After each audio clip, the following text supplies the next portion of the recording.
focus on what's the best thing for you.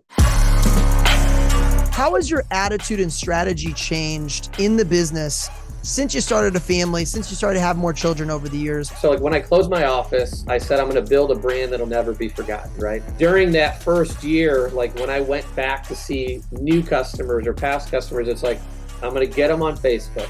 And no one was doing Facebook at the time. I mean, I would get 3 likes, one from Rachel, her mom, and my mom, you know? And, you know, so it's like, you got to start somewhere, right? That led to just, you know, I would say service heavy focus. And it was like, you know, 80% service, then 20% events. And then when my first kid came, I made the decision I'm not going to do in-home. So it was like, hey, you come see me at a show, or I will send you information to send back your knives. Just focus on what's the best thing for you. And the best thing for me at the time was to be show focused and then be home focused. Thanks for joining us on the CSP Hot Hands 60 Minutes of Fire podcast. My name's Brett Wiggins, and I get to serve as your host. So what is a CSP? CSP is a Cutco sales professional. There are a lot of them out there, and they've all got a different answer to the question, why do you sell so much? Our mission is to find out the answer to that question from as many of them as possible.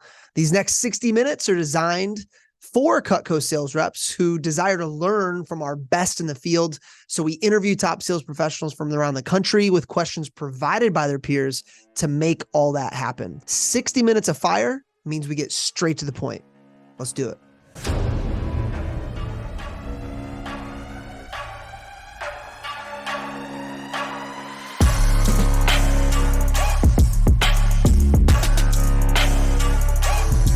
Okay, welcome to CSP High and 60 Minutes of Fire. We're at episode number 16. We can drive a car. Let's go. So excited for our guest today. This is one of the first reps, in my opinion, we ever saw lean completely into marketing to his clients on social media, really creating a Cutco community. Cutco Mike, aka MyKnifeGuy.com, aka Mike Dawid, from our St.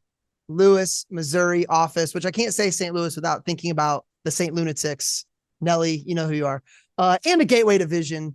Anytime Mike references a resource, it's available to us. He's going to share it with me after our time together today. In fact, follow him on social media. The best way to learn is to watch. There's no secrets. He's got it all out there. So make sure you head over there for that CSP community. He's got it all together for you. I want to directly thank those of you who submitted questions for this episode. This episode would not be very fire without your help. It'd be like the Chicago White Sox this season. So bad, you can't not watch. Okay. You can't, but Patrick Moore, thank you. Also watching in the live studio audience, Zoom audience, Luke Mills, Seth Kinzer, Benji Lehman, and Kevin Gordon also on live today. Mr. Dawid, are you ready to jam? Oh, why not? Let's go, baby. I love. I thought my energy is hard to beat, but you're bringing a level 100 energy. Love it. Thanks, man. I'm trying. Honestly though, you got a ton of kids. I got a ton of kids. This is the break. The hard work is at home. It's fun at home, but this is like the fun part. Anytime we go to work, my wife says, you're going on vacation, enjoy your break. I go, sure, honey. But I fought that for a while, but then when you I don't know if your wife, you might give her a girls' weekend, she's out for a weekend. When I've got the kids on my own for 24 hours straight, I've never empathized more. I've never agreed with, yes, work is a vacation. Long before you had kids, you started selling Cutco. How long have you been selling Cutco now, Mike?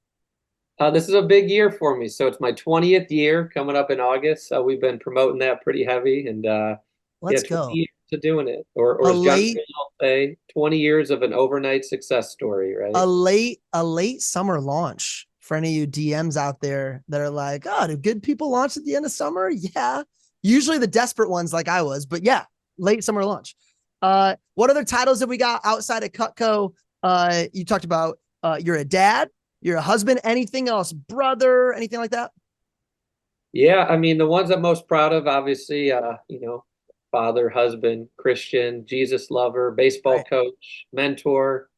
I mean, if we're looking for accolades with Cutco, I'm on the federal team. I sell business gifts, closing gifts. You know what? Just wear many hats. It was Yeah. we had a garage sale, but I have like 400 hats, and we're building a home, and we're in that season of decluttering and asking ourselves what's coming with us. And I sold a bunch of my hats, and sometimes you just got to put on a new hat, and I've got a couple shirts from sports teams in high school and a couple hats that I promise my wife has tried to accidentally make it to the Goodwill pile, but I won't let go, at least not yet. Congrats on the building of the house. That's a big lots of decisions to be made. oh yeah. Building the house. That's awesome, man. Are you keeping the old house? Are you selling? What are you doing? I think we'll end up selling, but it's such a low interest rate and we got it for cheap. I mean, if there's a way we can sublease it, we're in a community, so I haven't looked too far into that, but we're excited about the next Hey steps. man, defund the HOA. Okay. What when it comes to fun stuff that Mike Dawid does besides slinging blades, besides selling Cutco, what's on that list? What's the last fun thing that you did besides selling knives?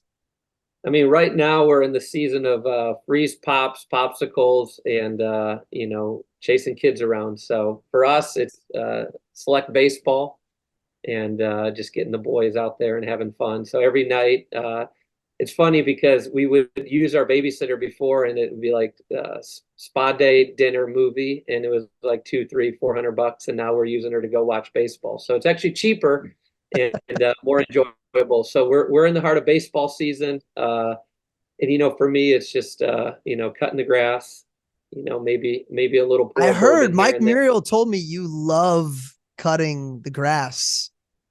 It's just one It's line you're focused on, And if you played baseball, when you can make that thing look like center field, there's few better feelings, right? there is a guy called the Lawn Doctor, the lawn guy on Instagram that is like epic with his line. I'm not a focus on the lines and all that. It's just getting out there for an hour with the sun beating on my face and just enjoying, just slowing down time, It not is. worrying It about is. much other than just going. It's the little things. It's the little things. You mentioned you're coaching this year. This is my first stint helping coach my daughter's 7U softball team. I don't know about your kids, but I know the first year she played, it was like, do you even know we're playing softball right now? And then this year, 1 year later, like, are we winning and how many runs? Like, it was a very quick. Have your kids made the flip to like competitive yet? Is that something that you guys talk about? Yeah, I mean, I don't want this call to all be about my kids and just like Yeah. baseball. But yeah, we started them with like coach pitch and then t-ball and all that, and then that's just getting them out there and you're sitting on the chair and you're living for the quick little cute picture on Instagram. But now, I mean, it's full out. We got the game changer screens up. We got the apps. I mean, it's like we're Oh, trying that's to awesome. win. We're looking at scores. We're looking at who we're playing this weekend. So yeah, I mean, it's not to the point where it's overly consuming, but it can be, consuming when you're in the Dude, when moment. it's used the right way to teach competition correctly, and when it's used to be able to teach them how to work really hard at stuff, like there's a lot of positives that can come out of kids sports. We can spend another call talking about how we feel about travel ball and Sundays. We'll get there later. That's call number 2. But for right now, it sounds like we're in a good season of fun and competition. I've actually made a few sales to the parents on the new team. So I will say there's an element of advertising your brand and all the new parents that we just met. They Does call me. Cutco Mike advertise any jerseys? I sponsored our team last year, Let's but go. we're on, so there is an element of tying it always back into the brand and sales and A lot of the questions today, Mike, were generated by how do I have or start a family and have a great business? Like a lot of, because I think that you're seen as somebody who was one of the first, at least in my experience at the CSP level, to like be able to keep that priority one, but still run an amazing business and include them. So I think a lot of CSPs, when they're making that decision, let's say somebody goes out as a DM and they're like, you know what, I think I want to transition back to sales.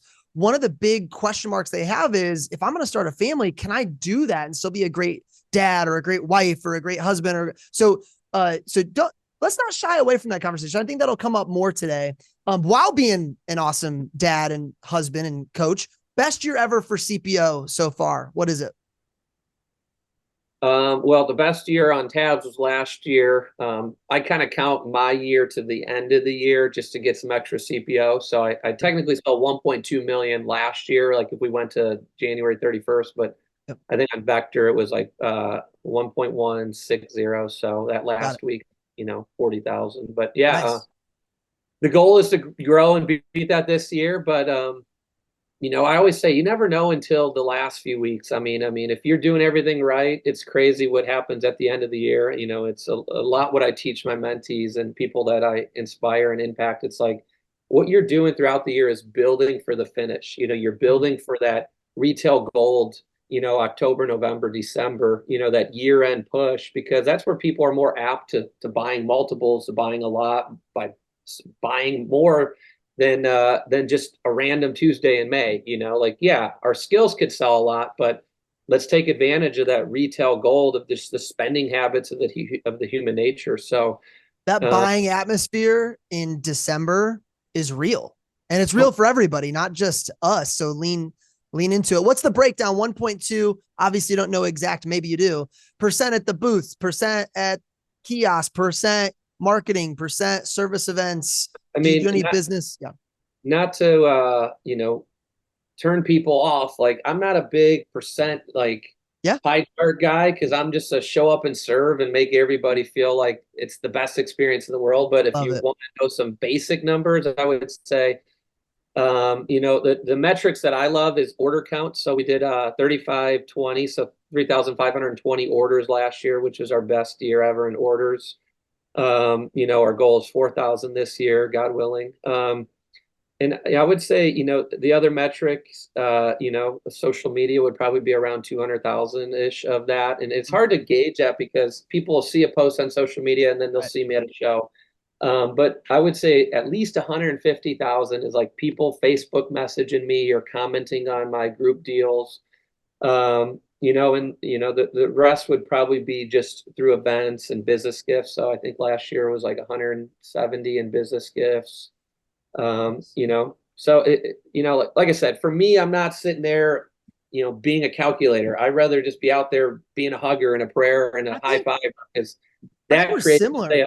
I think we're similar in that way because I'm not a numbers, like I plan and I plan out the year, but then once the year starts or the campaign or whatever, I just show up and do my best that day. Yeah. And right. So I'm similar in that way. Now I got pushback from a mentor once, and it was well intended of, is that a cop out to not be a numbers guy? Is that a cop out to not? But I've watched you at the end of the year promote your end of the year goal and how you're going to get there and whatever. Explain to the person out there going, how are you not a numbers? How don't you know? I know my numbers on everything. Da da da da da.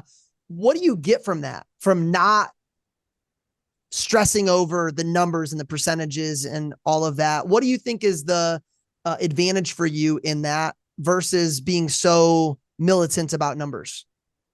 I mean, let me take it back a step. So it's like Yeah. you're driving the speed limit, right? We know it's 70.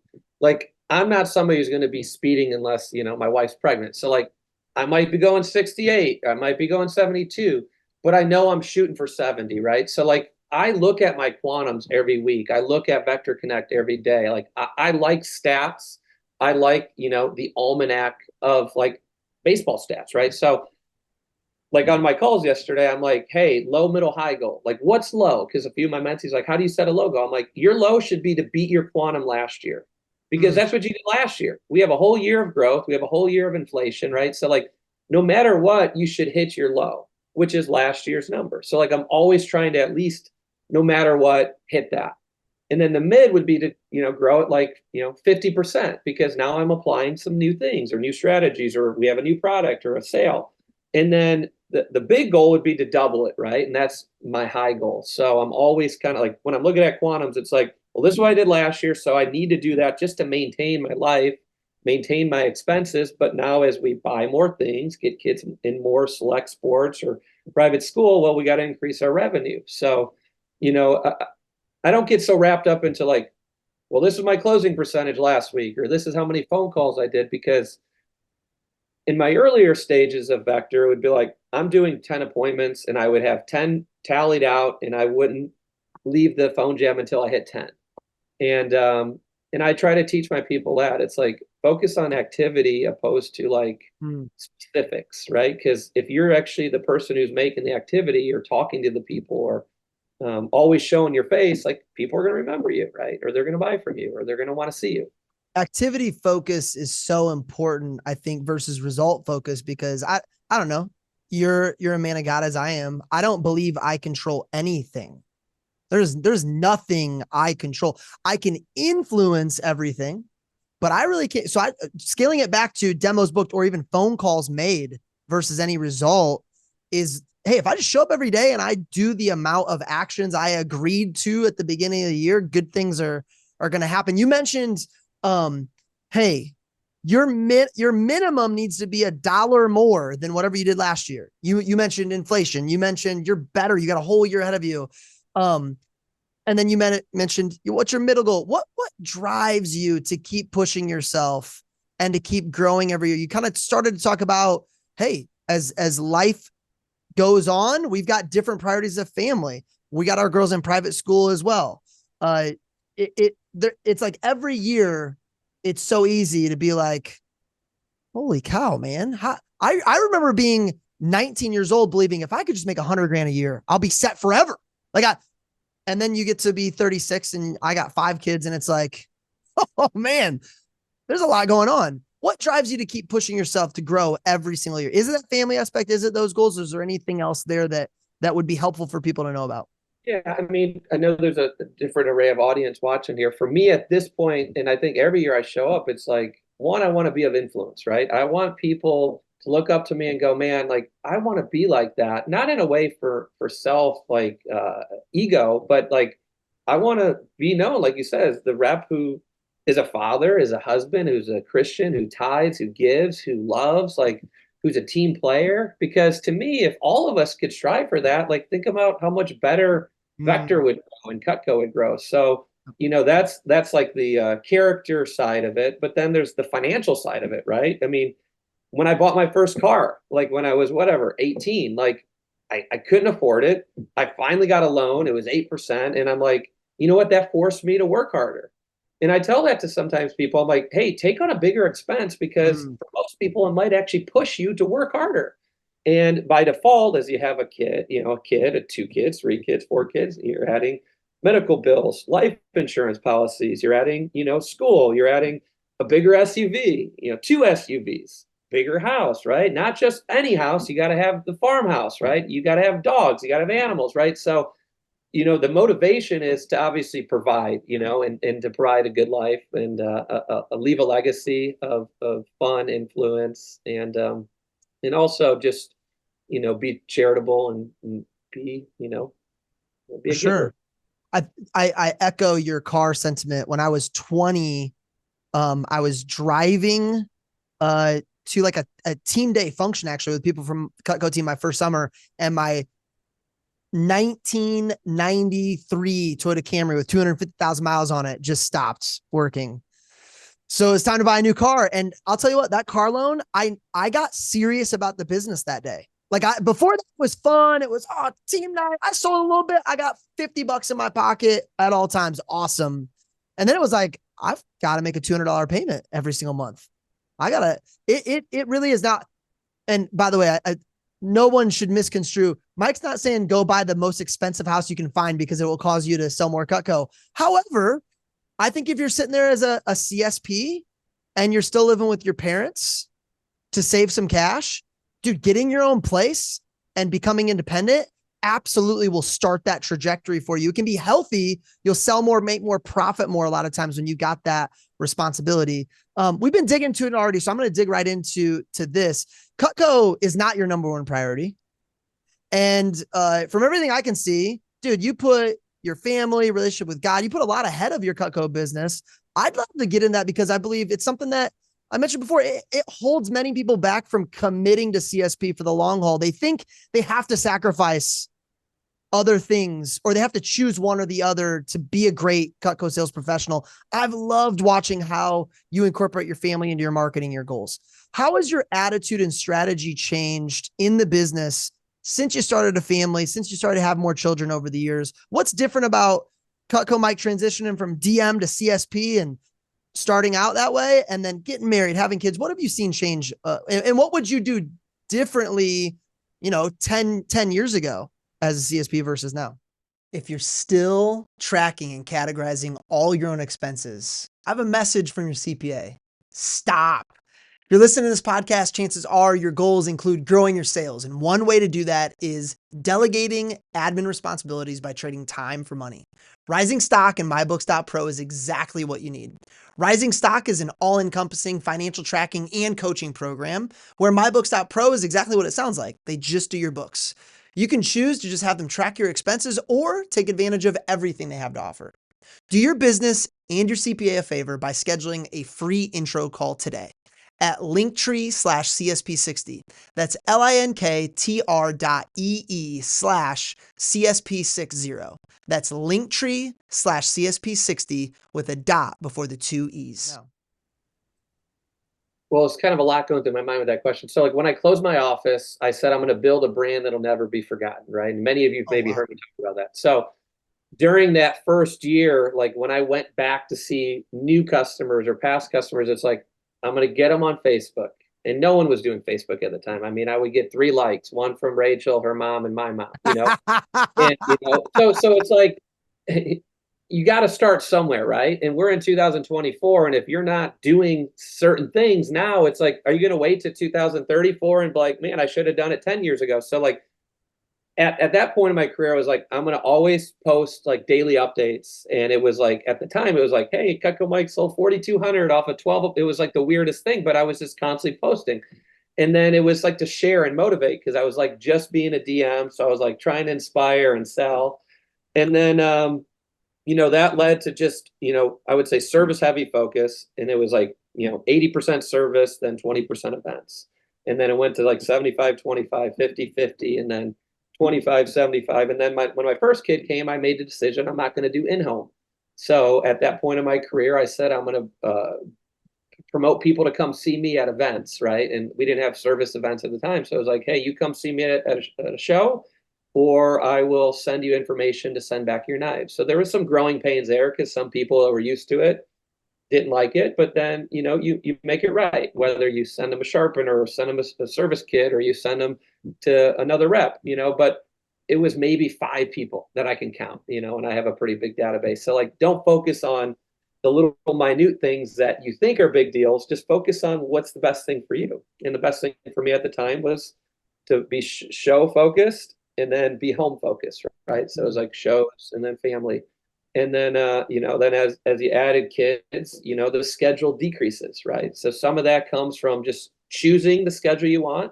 And then some of that comes from having great teammates, and great coworkers who might be able to cover the evening shift or be able to let you work, only 2 of 3 days, or however your team picks the shifts and shows like, hey, here's my core values.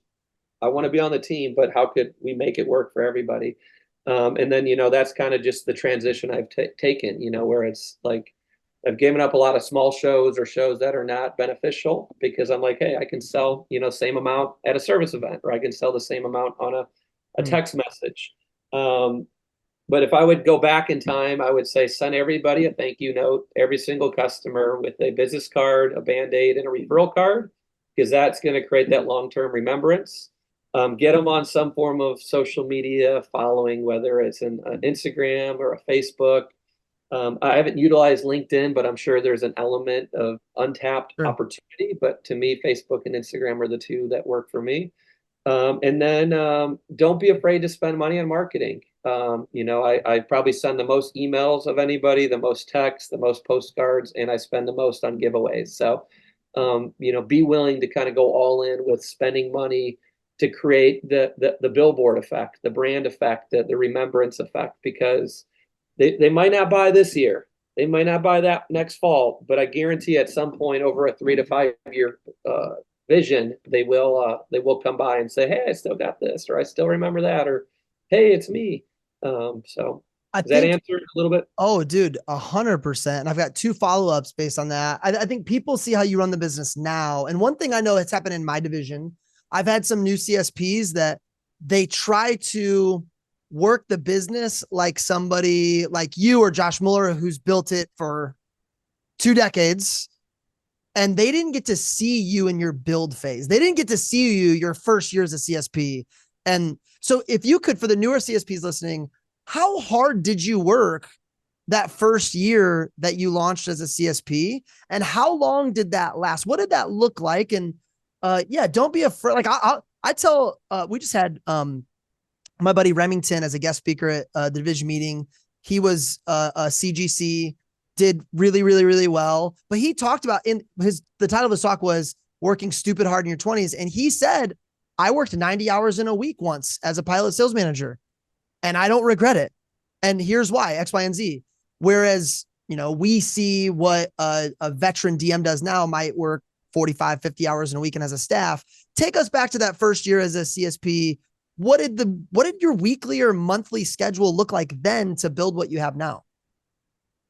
Yeah, I mean, here's the idea. Like, I still work hard. Like, I just don't work hard on the phones or in Cutco. Like, my heart now is like going back to school and to a baseball field and to a doctor's appointment and then to an appointment to a mentor. And it's like, that's still like crazy hard. It's just not on the phones hard, right? So it's like, I'm not sitting at home kicking my feet up going, man, I'm making $500,000 a year. Like, it's just, there's different level of juggling, right? So I'm juggling family, I'm juggling faith, I'm juggling sports, I'm juggling mentoring, I'm juggling marketing, I'm juggling business gift, so it's just like, I'm actually probably working harder now. Dude, by the way, I've never answered the question the way you just answered it, but you're 100% right. You're 100% right. Yeah, our bandwidth is way more stretched now. It's just more fun and more crazy, right? And more money required to run it, right? So back then in 2010, I forget how old I was, but I closed my office and I literally printed out my customer list on Excel and I sorted it out from top to bottom. And I just literally called everybody and said, hey, coming by to sharpen your knives, and if there's not a script, but it was like, hey, I'm just checking in. It's Cutco Mike. I want to check in and sharpen your knives to get the year started. And I literally just grinded it out. And like I said, for the first 10 years until, I would say Lincoln came, or first 5 years until Lincoln came, it was all just phone in service and events.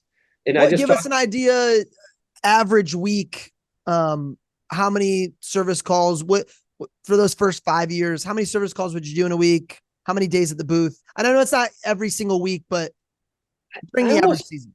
I mean, I don't want this to be taken the wrong way, but who gives a crap? What's the number? Like, just do the work. Like, if you have a $50,000 SUV where you have to pay $1,000 a month, like, you might need to do 15, 20 appointments. So like, do the effort. Like, set a goal. Say, hey, I'm going to try to sell $5,000 this week. And then work backwards. Well, I probably need to do 10 in-home appointments, and I probably need to do a 1 or 2 day show. For me, it was like, I need to sell no matter what $1,000 a week, like when I was brand new. Then it got to be comfortable. And then I was like, I need to sell 2,000. Then I was like, I need to sell 3,000. Then I need to sell 5,000. Then I need to sell 7,500. And I got to a point where I'm like, I want to be at a 10K base camp. Like, when I say I'm working this week, I'm selling 10K. And that's kind of like the mindset of me. It's like, find base camps and get so good at it that it just becomes second nature. Because I mean, I've talked to so many reps, mentored so many reps, and many of you know, like, you're not going to commit to phoning XYZ every single day. You're not going to commit to a certain amount of appointments every single week. No one does it. And if they do, they get burned out and they're gone. Hit some markers. Like, hey, this week and that week are 5K weeks, and then I'm going to have a week off. Like, that's kind of the mindset I teach a lot of my mentors. It's like, work hard or do activity for 3 weeks and then give yourself a weekend or a week to do fun. And maybe your model's different, but I love you go about CSP. I feel like the way I go about an office, and I haven't really heard this from many of our guests yet, where you just have a general idea of, here's how I want to run the business. Let's not be stressed out over these numbers. Just show up, do the work, and then have some joy. Have some other stuff going on. I love it. Let's transition to marketing because a lot of the questions got submitted. People want to know like 30,000 foot view of your marketing strategy. When you look at the entire year, seasons, anything, when you think about what's my marketing going to look like this year, when am I going to run sales? When am I going to do X, Y, or Z? What does that look like? Is there a good answer to that question of just how do you think about yearly marketing in general? So if you've ever been to a daycare and you see just the toys and everything scattered, Yep. That's the view. Um, partially it is, so like to me, like there's many programs and systems out there and people who can give you that like plug and play. Like I would say more of a corporate program, right? Where it's like, hey, here's your monthly email, here's the sale. Like that's going to only create so much, right? Because at a certain point, you're going to lose the attention of your audience because they're like, oh, it's another monthly email. It's another sales email. People are focused on what's the stuff that's going to get you remembered, the giveaways, the donations, the goofiness, the family photos. I mean, I'm not saying like we posted a picture of our dog dying last night for sales, but like people like are felt by that. Like now they see me and my family as hurt and humans. Like I was going to say, you're a real human. You're not just a Cutco guy. Yeah. So like when it comes to marketing, do all the stuff you should be doing. Like that's all out there for decades. Josh has it, Luke has it, I have it, Jason, Kurt, like send the emails when there's a sale opportunity, right? If there's something new or it's the end of the year or catalog, like no, that should always be checked, right? If you're those are more like, dude, I do all the normal stuff. That's rinse, repeat, awesome. It's the extra stuff, stuff okay. That's the stuff that creates the growth, right? I mean, seriously, like think about it. All of you who are watching this have already probably been in this business for 5, 10, 20 years. And it's like, my business is just like this. It's not growing because you're doing the same things every year, right? So try to add a little different excitement, right? And I'm not telling you got to dress up in a purple costume, but maybe you share a little bit more. Man, I'll tell you, hold on. I watched the whole dang video of you in the cowboy hat making, I believe it was I want to say it was ribeye, something in the Cutco cookware. I don't watch anybody's stuff. I post, I don't consume. I'm like, I got to find it. The look of disappointment in your eyes when it was too cooked. I don't know if you remember this video. I was like, oh man, I've been there. Oh, I love it. I freaking love it. Yeah. So maybe you're not on the extreme side like me, where like you're not full transparent with your life, but could you be 10%, 20%, 30%? I mean, seriously, people love kids, they love pets, they love crazy videos, and they love deals, and they love free, right? So like, you're not focused on being the awesome Cutco guy on social media. You're just focused on being the real Mike Dawid and fun. And just like, it's not necessarily even about Cutco. Now, a lot of it, there is Cutco, but it's Cutco's part of that recipe. It isn't the entire recipe. Yeah. I mean, that's like the protein, right? But to make the good steak, you got to let it rest for a little bit. You got to season it. You got to get your skillet hot. You got to add some butter, right? You got to have a good knife to cut it with. Like, if that makes sense at all. But it does. Yeah, I would say I'm not knocking any program that's a sales program because you need that. But that's like, all right, well, you should have gas in your car. You should have like fluid in your wiper blades. You should have your oil checked, right? You should have your tires filled. Like those are the things that you should always have. Right. But maybe turn on a little music and let the windows down and get some cool shades and open up the sunroof. Right. Man, have a little fun. I love it. It's not that you're not doing all those things. It's on top of them. Those are automatics. Yep. Today I just sent a text I'm doing a sharpening event the next month, 6 locations, and I just lined up 20 appointments. Like, I didn't do anything different. It's the same text. It's just updated dates. And it's, hey, book an appointment for a sharpening event. I mean, that's nothing different than every single one of you knows, right? But I would say this, the response to those text messages, the response rate to your marketing, the response to your catalogs is probably way higher because of the engagement that you have with people on a day-to-day basis on social media. So it's like, you don't see that, but you can see it at the end of the year. And part of that is you've had massive success. I don't know anybody, and we've seen it. I mean, every time we go to Olean as DVMs, Steve P has always got, shout out Steve P, by the way, friend of the show. Steve's always got some killer stats. He always shares with us how much you sold of whatever that limited edition product was. And he's glowing every time.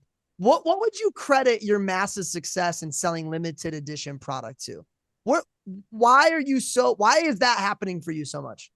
So I think, and it's also like, I'm not afraid to state the obvious. Like, I'll talk about like, hey, buying on eBay, don't buy new Cutco on eBay because one, you're buying pirated goods, you're buying overpriced stuff, and you're buying stuff from reps who got fired or are about to get fired. Like, I just bring awareness to everything. And I'm like, here's why you would want to buy from me. Because you get the service, you get the experience, you get the fun, you get the group, you get the community, right? So like, I'm never afraid to talk about stuff. So like, when it comes to the unicorns, I'm like, this was around, this was discontinued. Here's actually what I paid for it. And this is why it's unique and cool. So I make it almost like this thing where it's like gold or silver, or it's like so unique that you want to take advantage of it. And it's the same thing with like, what was I going to think about here? It'll come back to me. But I think don't be afraid to talk about stuff that maybe you're scared to talk about, or stuff that like might be gone tomorrow, or something that, like people like even mention like, oh, all the reviews on cookware are bad online. And then you could be like, well, wait, I'm so, no, just like, yeah, they're bad because one is it's new reps selling to their grandparents that don't know how to teach it. And we just need better reviews online. We just talked to a kid that just had a 10K fast start. He's asking about cookware. And I was like, to be honest, dude, don't try and sell cookware. And if you do, we are finding Cutco Mike's YouTube channel. We are sending it to them. You are going to go over there and cook the first thing, because it's just, I'm finding like when I was a branch, I don't know, did you branch or did you go straight DM pilot? What did you do? Selling assistant for 2 summers and then DM for like 3.5. Yeah. Man, JD had it going on. Okay. Selling assistant 2 summers in a row. How do you sell you on that one? That's fantastic. So here's the deal. As a branch, I felt like my job was to not mislead, but definitely not say it's sales when I was recruiting. Like, it was almost like a bait and switch of like, and this is my fault. Nobody taught me this, but I was like, oh, like second day of training. Now I'm going to start talking about sales versus now as a 17-year veteran. The second they hop on my interview, I'm like, you are interviewing for a sales position with Cutco Cutlery. Let me tell you what that is. And here's what I found. People don't care what the truth is. They just care that you tell them the truth. People don't care what the job is. If it's shoveling manure, cool. Tell me it's shoveling manure. People don't care if the cookware is hard to use. They just want you to tell them that it might be hard to use. And here, so much authenticity that comes from that. When you're explaining and you're being truthful, you're not having to watch your words. You're not having to hold your breath. You're not having to walk on eggshells. Here it is. Take it or leave it. I did not expect that answer for that question. So I love it. I've seen you also post about yearly planning a lot. And I don't know if you post this. I don't know if you have a personal Facebook and a client Facebook. I think you have both, but I can't remember which one you posted on. You talk so openly about your yearly goals. And I feel like you've had a calendar, and I've seen you post like what events you're going to be doing, but also what days are dedicated to family. Can you talk real quick? Just like when you're planning out your year, do you have a certain amount of days that it's like you and your wife, Rachel, might decide ahead of time, hey, this many days away from home per month at a maximum for an event? Or is it like, hey, this season, like I know you do, I believe you do the Iowa State Fair. That's not local to you, right? So it's like, hey, I'm going to be gone this time. Do you bookend that with any special events or family time? Like, how do you go about planning out your year that you feel like has worked for you? Let me finish on the unicorn thing real quick, because I don't feel like I gave everybody the true wisdom. So if you want to sell something new or going to be limited edition, get super excited about it. Talk about the rareness of it. Talk about how if it's gone, it's going to be worth more, how you won't be able to get it, and just make people feel like this is just something cool to collect, right? Like people collect so many things that have no use. And when they collect Cutco that has use, one, the use is awesome because it's Cutco. Second, it becomes a cool story. Third, it becomes worth more. It's not like they're going to go to Antique Roadshow and sell it back to somebody, but you can even tell them like, hey, if you don't love it, I'll buy it back from you, or I'll trade it for something else. But I think just, all the, make it fun, make it special, make it like, almost like the fear of missing out. It's like, I think like the never ending pasta, I think, came back to like Olive Garden or whatever it was. And, certain deals happen at different times a year and people jump on them. Or like my wife's like, hey, Starbucks has this unique cup. I got to go check all the Starbucks, like, right. So like people are doing it with Stanley's and Starbucks and stores. Dude, Why the not? McRib isn't even that good. And Yeah. people flock to get the McRib. Yeah. So I hope that helps a little bit. And It I think absolutely does. And one more thing I wanted to mention that I just remembered, when the St. Louis Blues won the Stanley Cup, I feel like you sold a ton of blue pocket knives or golf mates or something.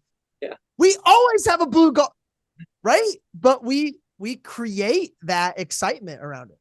Yeah. So if there isn't a limited edition thing, make it limited edition with a font engraving. Like one thing I've created now, I have 3 customers, and my buddy Alan, who always buys everything, just put me over 9 million.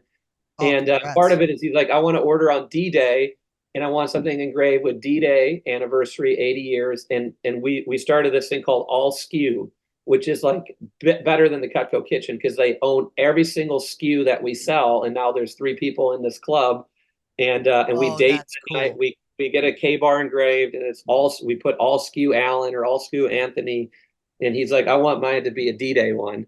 So it's not a limited edition, but it's something fun that you can create with your customers. And like they literally own every hunting knife, every sheath, everything that we sell, and now they're collecting unicorns too. So hopefully that helps a little bit with the unicorn. Helps a lot, man. But Helps a lot. The follow-up question was my plan, right? Yep. I'm a colored pencil guy, so I'm old-fashioned highlighter, colored pencil, printout calendar, because to me, if you write it, you color it, you see it, there's a little bit of vibranceness to it, and it's right there in front of you. It's hard to forget, right? So I don't sit down with Rachel and say, hey, I'm only traveling 20 days a month or 150 days for the year. Like I just say, hey, here's the next 3 months, and here's where I need to work to make money to pay for our lives. And here's our date nights. And then we just start adding stuff to it. So if the baseball schedule comes out, then we add that. If she's got a date night or if she wants a volunteer. So it's like, start with your key priorities, family, faith, right? Church, volunteering, things that are of core value. And then, your key income opportunities, right? So if you're like, hey, I'm show focused, like these are my shows. If I'm realtor focused, these are my realtor meetings. If I'm a appointment focused, like here is my days that are my sacred days for appointments. And that's always in the calendar first. And then you start adding different colors, orange for this, blue for this, So my plan is it's kind of like a 3-month out. There's the yearly plan, which is like, hey, I know I'm doing Iowa State Fair. I know I'm doing this. I know I'm doing this. And those are always going to be mostly secure. Mm-hmm. And then it's like, hey, date nights are going to always be Tuesday. And then, that might flip around if, school schedule changes. And then it's like, then you're just kind of plugging and playing with, the middle tier what's the word I'm looking for? Important stuff. Yeah. I love the amount of flexibility you give yourself, where, life is going to pop up. A good example is this is the first year I felt like we have 2 girls in softball now. And it was like, when the schedule came out, it's like, oh, okay. All right. Well, I guess we got to move some stuff around. Building out your schedule at the beginning of the year, top to bottom, 8 a.m. to 8 p.m. every single day isn't necessarily the best way to go about it, because life does happen and schedules do happen. And especially the more people involved, the more things you've got to be a part of. Okay. So I want to transition into this because I need you to confirm or deny an opinion I feel people have about you. Are you ready? Do you actually feel like you give every single customer the best deal possible? You are so against full price selling. It's not allowed. do you feel like you are fully against full price selling, or it's a objective thing where it's like, well, this situation might call for this, this one might call for this, or it's like, no, I'm maxing out bonus points deals every single sale I make. Working with Trent Booth and the Veritas Leadership Group over the last decade has unlocked things within me that I never knew existed until they were coached out of me. If you're listening and you feel stuck or like you have another gear that you're having a hard time getting to, Trent's offering a free intro call to any of our listeners. I love Veritas because it's an amazing combo of mentoring and coaching. I get what I need when I need it most. It's also a flat monthly rate, which is awesome for anyone looking to give it a shot with no contract and no long-term commitment. Schedule a call with Trent today by going to linktree/CSP60. That's linktr.ee/CSP60. That's linktree/CSP60 with a dot before the 2 E. So let me preface it here. Yeah. My wife actually gives me a hard time and sometimes says you should be more like Brandon Brown. So, if I'm taking that heat from her, I don't care who and what reps say anything. Yeah. So, but yes, I truly believe that every deal I close, I should at least max it out or give them something extra so they feel like it was a better deal than online or better than what they would pay, through a corporate channel. Yeah, I mean, that's my answer. So and part of it goes back to the truth and the honesty and integrity of just the way of my life. So I never want to go to bed and wake up and have to do an email or deal with the phone call like, hey, tell me the prices again, or why did I pay for it this way? Or I found it cheaper here, because I used to have to deal with that. And to me, I'm like, man, I don't need that in my life. And that doesn't make me feel better as a human. And it's not that selling full price is bad if you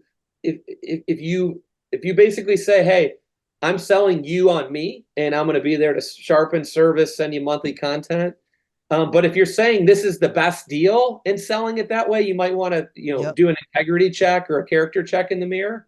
But if you're like, hey, this is, Cutco's price, but you get me with it and I'm throwing you a peeler, that's all on you.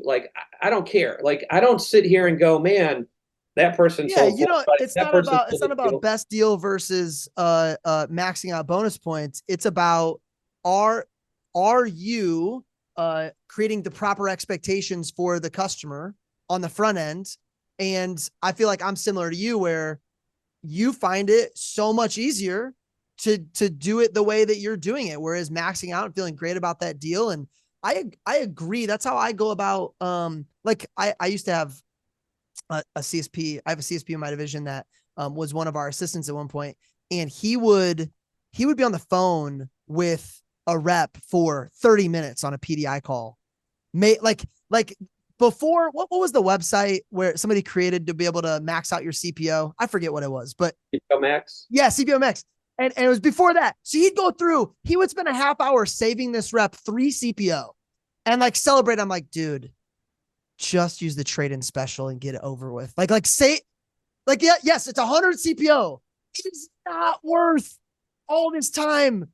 Your time is precious. That's why I do it. I hear you saying, hey, I do it because I just feel authentic doing it. I feel great doing it. And I deal with so much less backlash later on. Am I following that right? Yeah. And I think that question, there's so many moving parts to it. It's How do you feel after the sale? How do they feel after the sale? How do you feel when you have to deal with whatever, that follow-up question or that follow-up call, like, hey, why was I charged for this and this and that? That's a part of it. The other part of it is I sell off of deals and giveaways and experience. So when I sell a lot, it's because I say, hey, I'm going to always give you the best deal, the best experience. I'm known for my free stuff, and the word gets out, right? So they tell their sisters, they tell their brothers, they tell their friends. Yes, man, it's a little more fun. It's just a little more fun. I don't know. It sounds more fun. When I give it back to my wife, I'm like, yeah, I maybe could have sold more, but I might not have had those other 4 sales. You would have sold more in that appointment, but if you extrapolated over the identity that you've created within your Cutco experience over 20 years, I don't know that it's a net positive. I think the way you're doing it might be a net positive over the long run, right? Yeah. It's such a tricky thing because I'm not here trying to say this way is Yep. the only way or this person's bad because that's their style. Yep. That's their way of doing things.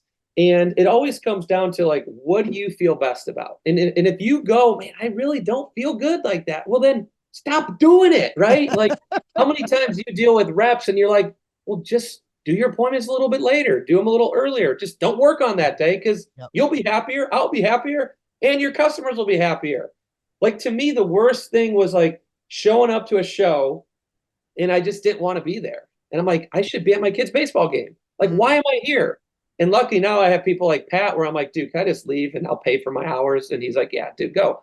So it's like, don't be somewhere or don't do something that you don't feel is authentic or is that or yourself. And don't get me wrong, there's times of your life where you have to sacrifice. I've missed so many Christmases, so many birthdays, so many Thanksgivings. I mean, 8A and so like all the things, I'm talking as a 20-year veteran, right? Yeah. But some of you are maybe in that world where you're like, I want to be more like Mike or be more like that lifestyle. So um, yeah, I think it comes down to like I promise people something and I value my word. Mhm. And then I also give them a 365-day best product promotion guarantee. So I say, hey, if you see a better deal on Black Friday or you see a better deal for 4th of July, I will check the deal and give you either money back or free stuff back. I just love how you go about answering the question though too, because you recognize, hey, this is just how I was created and how my heart feels about it, and it's right for me. It doesn't mean it's right for everybody else. I really, really appreciate that about you because I think it's really easy when we have success in a certain area to speak as if that's gospel, and it's not always. But I love that you're absolutely like you feel great about the experience you have and how you. My favorite, how do you feel after you make the sale? How do you feel? Love that. Okay. One Go other ahead. thing to add too, Yeah. like if you ever with me, I'm always trying to sell somebody. So like if I'm at Chick-fil-A, I'm like, hey, throw in a couple free cookies for a nice guy, or hey, how about some free fries? So like if people are selling me on like, hey, I want deals or I want free stuff, like that's just part of me too. So like I just like if you like going to Apple and paying full price or Louis Vuitton and paying full price, well then you probably are a full price seller, like because that's who you are. But like I like deals. Like if we're gonna buy something, like when I buy all my cars, I'm like, I need weather mats, I need tints, I need car washes, and I need you to take care of me when I show up. And if they can't provide that, like I'm probably not gonna buy a car from that guy. And it's the same thing with insurance. It's the same thing with, the builder we chose. Like I want somebody who's going to answer my call, answer my text, make me feel like I got taken care of and make me feel special a little bit. I love it. How we doing? We're at the 10-minute We're mark. at the 10-minute countdown here. So here's where the really hard questions come in. How I've are we heard, doing? I feel like it's a lot of schedule stuff, but is there good content in today's dude, call? I don't know. Pat, give me a thumbs up or a thumbs down. I've only seen 1,000 head nods. Kevin as well. I've heard you coach with Ben Newman, a non-Cutco leader. What are the advantages to coaching with someone who doesn't work within our business? What have you noticed? Well, not to date myself, that was probably 15 years ago. Oh, So wow. that was, Okay. yeah, that's when I was a DM. I So got Ben you. taught me a lot about like perseverance and determination, putting money away financially, with whole life policies. Mm-hmm. But besides that, he was really my only non-vector coach. And now he's doing huge stuff with, NFL and sports teams and that relationship is still positive, but it's not like, we're not talking and texting Got every it. day. I get a lot through Rulin, who Rulin's in a lot of those circles too. So I'm always like, who could I attract myself to in the business? Because the proximity of the business is where I'm at, right? Mhm. So if I'm in Cutco, I want to be surrounded by the best Cutco people because that's just kind of the way I've done it for 20 years. If I get into more real estate, well, I want to find real estate people. So I don't know if that, puts a Yeah. pause on that question, but I don't want to like make up something, if No, it's not truthful. So you're good. I have a much more important, serious question. Mike Muriel has got to know. why do you prefer filet over a ribeye? Because I think this is steak blasphemy, Mike. I'm concerned for you. Why filet over ribeye? I mean, to be honest, it's like, have you ever bit into a piece of gristle or fat and you just like, Okay, uh, okay, and you just okay, kind of like all right, stop okay. it. So I don't want my experience to be stopped if it's going good. It's kind of like if you're doing a demo and it's going so good, and then the husband or the daughter comes up and they're like, "How much is it?" And then they just kill the demo, right? What So smooth sailing? You it's are kind of like that with a fillet, and that's like, why do I cut the fat off my chicken breast, or why do I want the perfect rib? Because if you ever bite and you get that wrong bite, it just changes the mood, right? I So appreciate your perspective. I still love my ribeye, but I'm with you. I'm with you. So Uh, I'll eat the ribeye, but I'll pick the centerpieces without as much fat. yeah. Like there's about 60% of the good part of the ribeye, and then there's the gristly If fat. you're paying for a 16-ounce ribeye, you're eating like 8 of it. Tops, tops.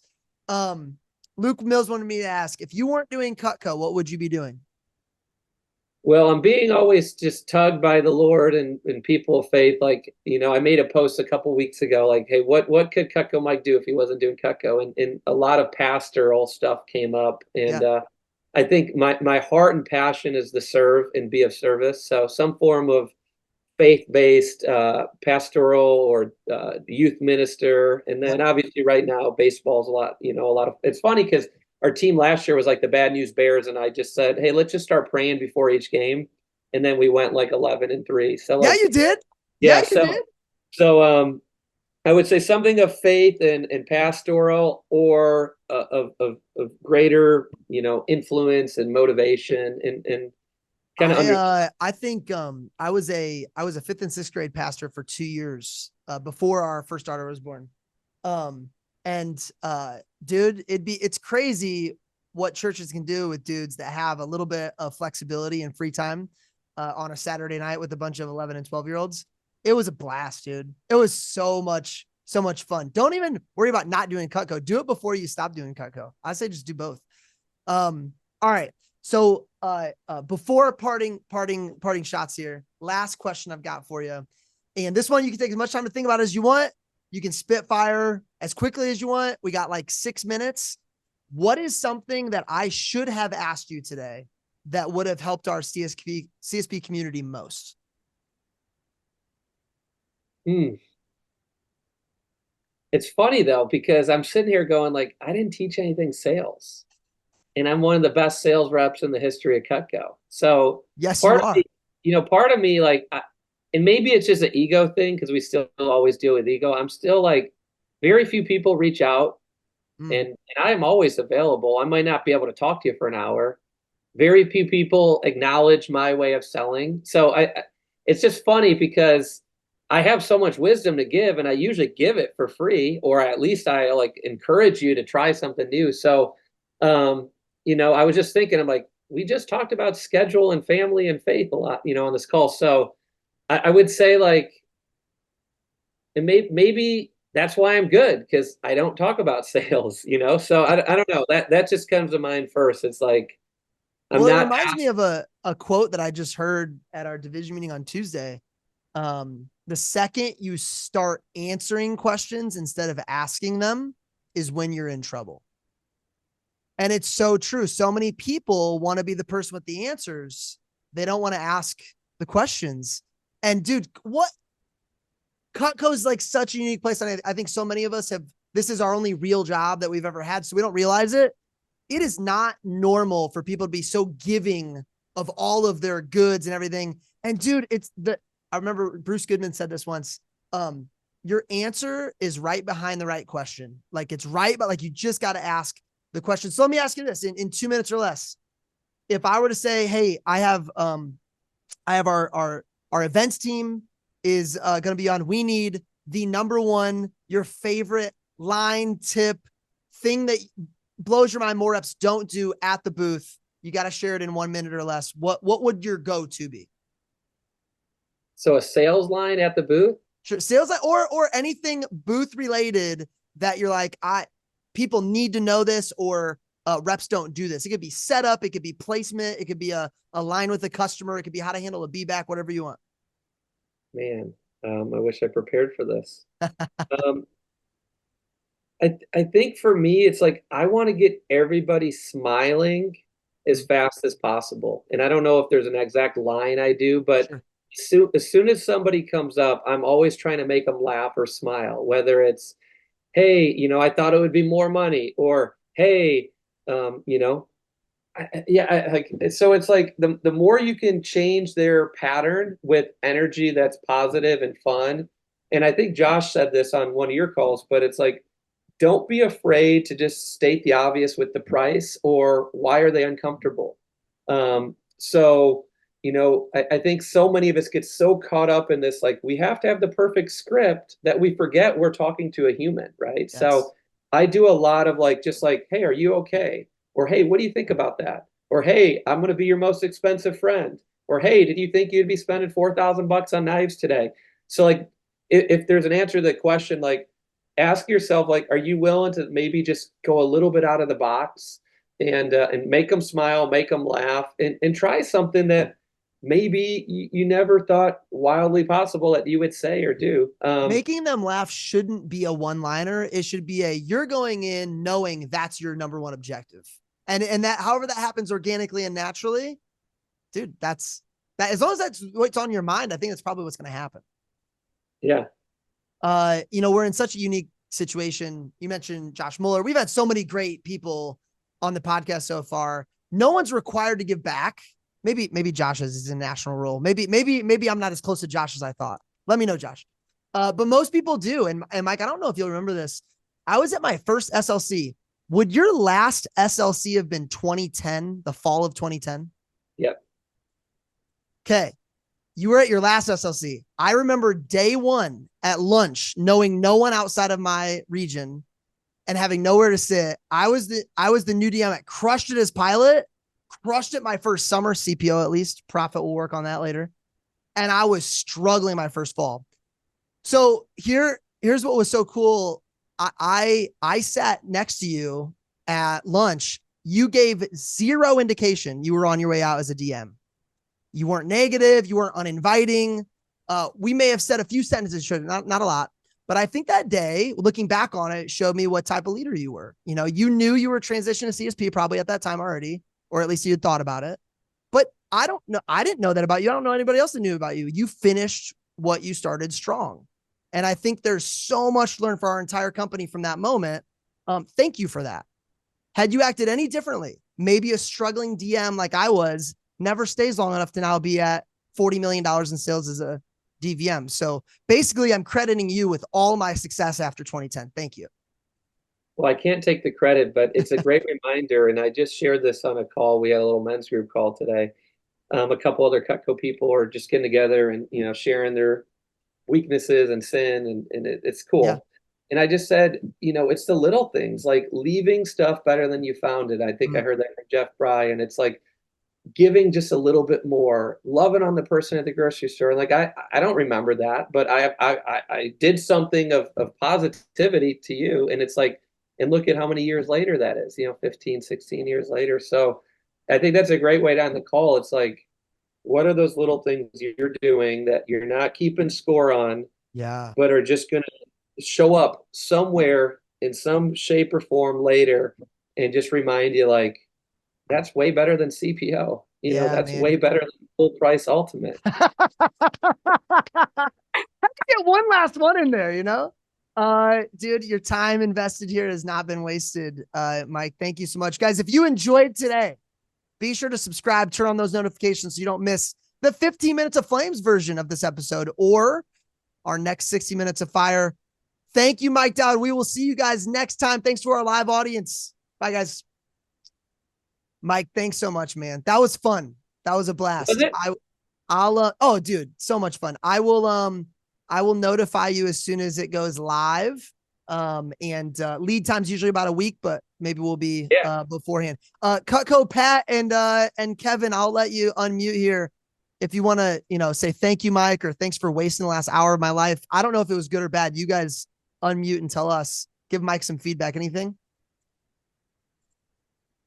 Yeah, amazing. Thank you, Mike. Thanks for listening. And for some of you watching, I want to remind you that all resources from today can be found at linktree/CSP60. That's linktr.ee/CSP60. That's linktree/CSP60 with a dot before the EE. If you want to be a member of our live Zoom audience for one of our upcoming shows, email bwiggins@vectormarketing.com. That's BWIGGINS@vectormarketing.com. If you loved what you heard today, I'd be honored if you followed, subscribed, or even rated us on whatever platform you use to find your 60 minutes of fire. We'll see you next time.